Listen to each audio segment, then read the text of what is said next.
Cuando entramos en la esfera del Sol, entre la muerte y el nuevo nacimiento, encontramos allí dos cosas. La primera cosa que encontramos es algo que solo podemos expresar en una imagen. Encontramos un trono vacío, un trono mundial vacío. Y lo que podemos buscar en este trono mundial vacío solo lo podemos encontrar en las imágenes del registro acásico. En este trono que encontramos vacío durante el tiempo que pasamos entre la muerte y el nuevo nacimiento, el Cristo se sentó una vez dentro de la esfera solar, a través del misterio del Gólgota, y luego se expandió a la esfera terrestre, y desde entonces los habitantes de la Tierra deben obtener aquí en la Tierra una comprensión del impulso de Cristo y deben guardar este impulso en su memoria. Entonces podrán reconocer la imagen que aparece en el registro acásico, al tiempo que adquieren una experiencia viva de la esfera solar. El que no haya alcanzado esta comprensión aquí en la Tierra no reconocerá a quien en un tiempo estuvo centrado en el trono y lo que se conserva solo como imagen, y no podrá encontrar su camino dentro de la esfera solar entre la muerte y un nuevo nacimiento. Ahí vemos por qué es misión de las almas de los hombres de la Tierra buscar aquí para sí la conexión con el misterio del Gólgota, tal como la buscamos en nuestro movimiento espiritual. Mediante esto mantenemos entre la muerte y el nuevo nacimiento el recuerdo del impulso de Cristo y nos convertimos en ermitaños en la esfera del Sol, sino en seres sociales, en la razón de las fuerzas que hemos llevado con nosotros, de modo que en cierto modo, como nuestra propia fuerza que trajimos con nosotros, damos la vida a la imagen, que ahora es solo una imagen en la esfera del Sol, del Cristo. Y debemos llevar tanta fuerza como nosotros desde el tiempo en la Tierra, que esta fuerza permanezca con nosotros también para el tiempo subsiguiente y no pueda perderse. En esta esfera del Sol encontramos una segunda cosa, un segundo trono, y este ahora está ocupado por un ser real, por Lucifer. Y así entre la muerte y el nuevo nacimiento, cuando hemos llegado a la esfera del Sol tal como ha sido descrita, nos sentimos por una parte en presencia de Cristo, por otra en presencia de Lucifer. Si no hubiéramos recibido el impulso crístico, solo Lucifer tendría que convertirse en nuestro líder, pero si hemos recibido el impulso crístico, entonces estamos en el lejano viaje a través del universo bajo la dirección, por un lado, del impulso crístico, por el otro, de Lucifer, porque también lo necesitamos para los tiempos siguientes. También necesitamos a Lucifer, pues él nos conduce por el camino correcto a través de las esferas interiores del universo al principio hasta la esfera de Marte. Esa es la siguiente esfera a la que nos expandimos entre la muerte y el nuevo nacimiento para que Lucifer pueda conducirnos de manera que nos conviene a los hombres. Debemos tener el impulso de Cristo como contrapeso. Entonces el impulso de Lucifer es beneficioso para nosotros, de lo contrario es malo para nosotros. Otra cosa se ha hecho necesaria en la esfera de Marte. Debemos tener la posibilidad de tener presente con todo nuestro ser ciertos cambios que se han producido en Marte en el curso de los últimos siglos. Estos cambios pueden describirse más o menos de la siguiente manera. Todo cuerpo celeste está relacionado con cualquier otro a través de la intervención de ciertas fuerzas, y todos los cuerpos celestes están en una determinada relación con la Tierra. De ellos irradian fuerzas. De hecho, de Marte y de su esfera no solo irradia el efecto de la luz que llega a la Tierra, sino que él también irradia fuerzas espirituales. Si nos remontamos a siglos anteriores, encontramos que de Marte irradiaban las fuerzas que inspiraban a los hombres a lo que los seres humanos necesitaban en épocas anteriores, fuerzas físicas para impulsar la evolución de la humanidad. No es simplemente un mito, sino una verdad oculta, que lo que se desarrolla como fuerza y conflictos bélicos en el mundo, lo que ha hecho al hombre enérgico, valiente a través de los siglos y milenios, proviene de una influencia de las fuerzas de Marte. En la vida de un planeta sus fuerzas pasan por un desarrollo ascendente y otro descendente. Así Marte ha cambiado cuando en cierto modo su misión durante los últimos siglos ahora son las de la vida bélica menguante de los siglos anteriores. En la nueva vida, las fuerzas incitadoras de Marte ya no fluyen. En efecto, entre los siglos XVI y XVII, Marte había llegado a un punto decisivo, un punto en que la vida de Marte solo puede compararse con el momento en que la Tierra llegó a un punto decisivo, en el momento del misterio del Gólgota. Es un hecho de inmensa importancia sobre el que incidimos aquí. Marte pasó por un periodo decisivo. Este hecho fue conocido dentro de los misterios de la Tierra en los que se toma la decisión para las grandes preocupaciones espirituales de la existencia terrestre. Desde el siglo XII se hicieron los preparativos decisivos dentro del desarrollo mistérico de la Tierra para tener en cuenta el cambio en la esfera de Marte. Las fuerzas de Marte debían enviar para traer valor y energía a la Tierra. Eran pasado ya para Marte, ya no estaban destinadas a penetrar en la Tierra, pero por el hecho de que Marte haya pasado por tal crisis, vino un cambio para las almas que viven entre la muerte y un nuevo nacimiento, en las experiencias que tendrán que pasar en la esfera de Marte después de la muerte. Es decir, cuando el hombre va más allá de la esfera del Sol, irradian fuerzas en la esencia de su alma, fuerzas que ya tienen un significado para la propia encarnación. El alma que pasa por la esfera de Marte en los primeros tiempos, antes del siglo XVII, entraba en contacto con estas fuerzas que la impregnaban de valor y energía. Lucifer era el líder de las fuerzas del valor y la energía, pero las almas que vinieron en tiempos posteriores ya no pudieron encontrar esas fuerzas características. Marte atravesaba entonces su crisis. Desde dentro de los misterios se tomaban las grandes decisiones espirituales. Allí no se tiene en cuenta solo la vida humana entre el nacimiento y la muerte, sino también su salvación o perdición entre la muerte y un nuevo nacimiento. Es decir, en los misterios se procura influir en la cultura espiritual de la humanidad, aquellas cosas que hacen que las almas después de la muerte pasen por las diferentes esferas de la manera correcta.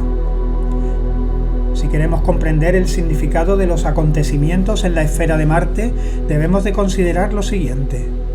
Un decisivo y gran impulso enfrenta a los misterios rosacruces porque había que considerar que para el desarrollo de la Tierra se avecinaban tiempos muy especiales. Los tiempos de la cultura material externa, de los triunfos materiales externos. No podemos oponernos a ellos, aunque no aporten nada espiritual, tenemos que vivir necesariamente en este tiempo de máquinas, aviones y otros inventos. Pero estos tiempos traen una especie de muerte del alma. No podemos oponernos a ellos, debemos hacer de ellos una experiencia viva. La era materialista tenía que venir, pero el esfuerzo de los seres espirituales superiores ha sido siempre crear un contrapeso para esta materialidad. Cuando consideramos todo lo que ha salido a la luz en el desarrollo de la Tierra como contrapeso al materialismo, tenemos como último y más significativo fenómeno a Francisco de Asís. Ese Francisco de Asís que su entidad como Francisco de Asís se apartó de toda vida externa, que llevó en Asís esa vida que ustedes conocen y que ha sido pintada tan maravillosamente por Giotto en los muros de la iglesia de Asís, de modo que incluso hoy, cuando esos cuadros han sido pintados tantas veces, la vida sigue irradiando conmovedoramente de los muros.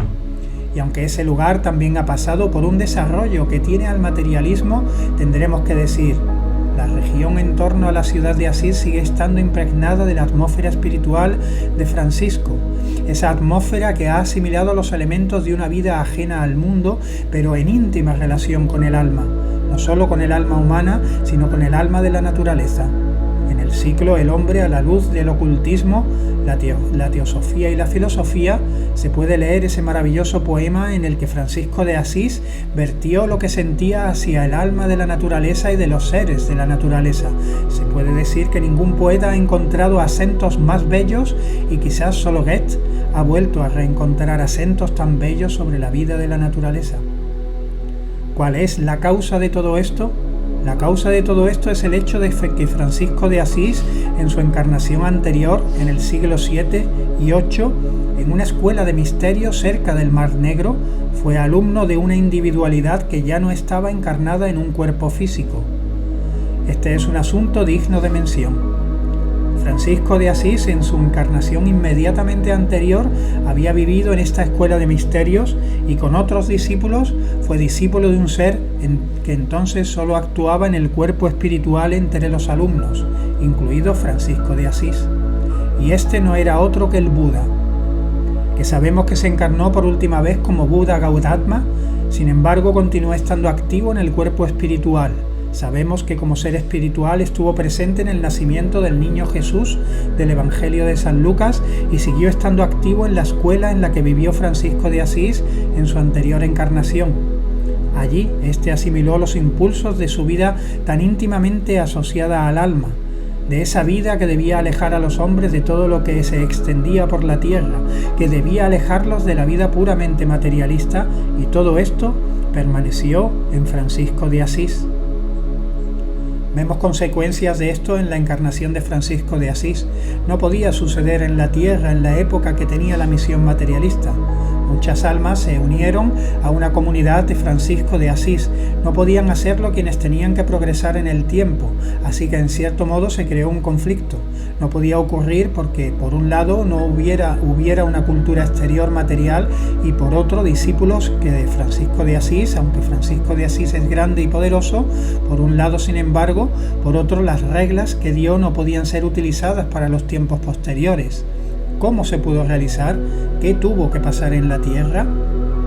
Esto ha sido establecido en perspectivas significativas en los misterios rosacruces desde el siglo XII.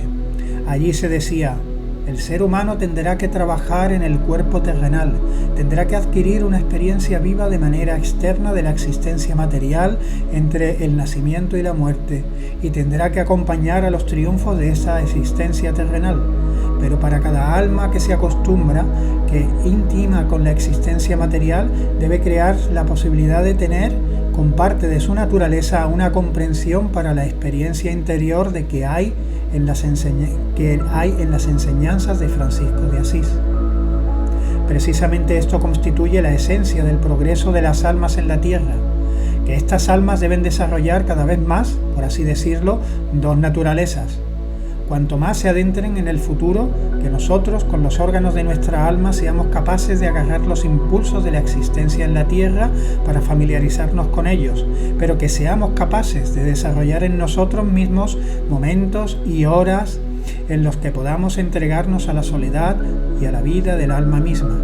Mientras nos abrimos más al mundo y nos familiarizamos con él, debemos tener al mismo tiempo horas en las que podamos familiarizarnos con nuestra alma. Mientras por un lado seguimos a Edison, debemos ser capaces de convertirnos tranquilamente en nuestro corazón en discípulos de Francisco de Asís o de su gran maestro Buda. Así todo ser humano debe ser capaz de sentir incluso si se le empuja a la vida material. Y para este desarrollo la preparación debía de darse en los misterios rosacruces. Christian Rosenkrantz tenía la misión de ocuparse de ello.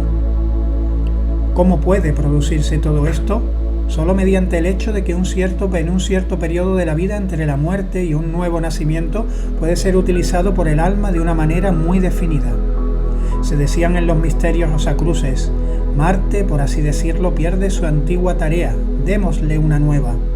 Con el comienzo del siglo XVII, en el cambio de los siglos XVI al XVII, el Buda, que aparte de esto había completado su última encarnación en la Tierra, fue enviado a Marte, a la esfera de Marte, y se puede decir, hablando con toda propiedad, en ese preciso momento el Buda realizó para Marte algo similar a lo que el Cristo realizó en la Tierra, solo que en mayor medida en el misterio del Gólgota.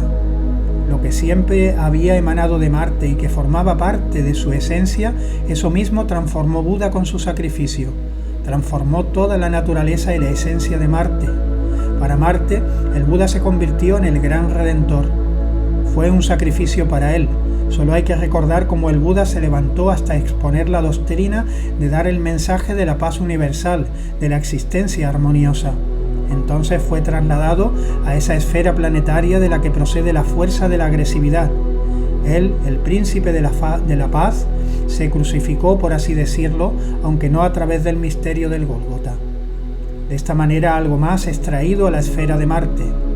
Marte está impregnado de la esencia del Buda. Así como la tierra, la sustancia de Cristo ha influido desde el misterio del Gólgota, la sustancia de la paz del Buda fluye hacia la esfera de Marte y desde entonces está en la esfera de Marte. Así era como hablaban dentro del misterio Rosacruz. Como consecuencia del envío del Buda, las almas humanas podían vivir durante algún tiempo entre la muerte y el nuevo nacimiento en la esfera de Marte, después de haberse encontrado en la esfera solar y haber llevado el impulso crístico hacia esta esfera. Después de que el alma ha entrado allí correctamente impregnado con el impulso de Cristo y a través de la guía de Lucifer, el alma llega más lejos en la esfera de Marte y precisamente en nuestro tiempo se produce un acontecimiento en la esfera de Marte que antes no podía tener lugar. Las almas son impregnadas por lo que ya no puede ocurrir en la Tierra. Son impregnadas por el elemento del Buda, Francisco de Asís. Entre la muerte y el nuevo nacimiento, cada alma, si está preparada de forma correcta, puede pasar por aquello que se ha convertido en experiencia viva de la Tierra, como en un último florecimiento en la vida anímica de Francisco de Asís, pero que desde entonces no puede traer un hogar propio en la Tierra. El alma humana, al experimentar la esfera de Buda en la vida entre la muerte y el nuevo nacimiento, puede adquirir allí la fuerza que le permite hacer lo que acaba de decir. Puede entrar por un nuevo nacimiento en una existencia puramente material. Puede ser arrojada a una existencia terrestre que será cada vez más materialista y, sin embargo, podrá desarrollar fuerzas en otra parte de la entidad del alma para entregarse al mundo del espíritu y del alma. Esta es la verdad sobre los secretos que se ocultan entre la muerte y el nuevo nacimiento.